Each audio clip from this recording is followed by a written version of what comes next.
Hello, I'm Hickey from interest.co.nz and welcome to a special economic weather report brought to you in association with the BNZ. Today we're going to have a look at the petrol price of unleaded petrol up to $1.75 a litre in the last week or so. This is important because it's the highest level since October 24th, 2008 and seems to have broken out of a range that we've been in for well over a year. Up at $1.75 a litre is a real blip up. Now this is partly because the New Zealand dollar has been a little bit weak in the last couple of weeks, and also because the price of oil in US dollar terms is up substantially. There's plenty of demand from China and from India.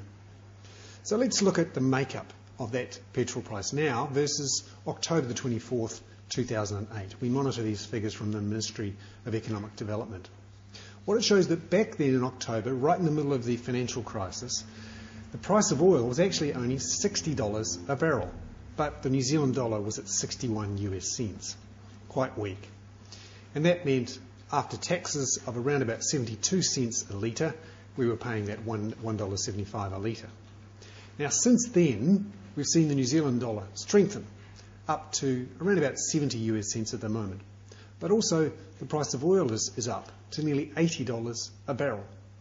And we have to think about what's going to happen in the next couple of months. Well, the New Zealand dollar isn't particularly strong right now. We're seen as weak versus the Australian dollar in particular, and our economy just isn't really catching fire like some people thought it might.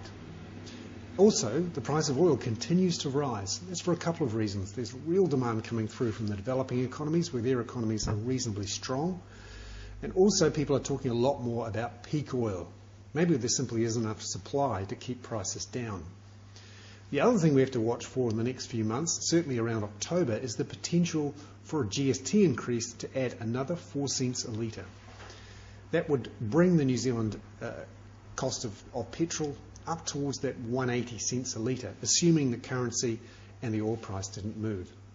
We have to think that in the next 6 to 12 months there is a real chance that the price of petrol could jump back over that $2 a litre area, particularly if our currency remains weak and the price of oil continues to rise back towards $100 US a barrel. I'm Hickey. That was a special economic weather report brought to you in association with the BNZ.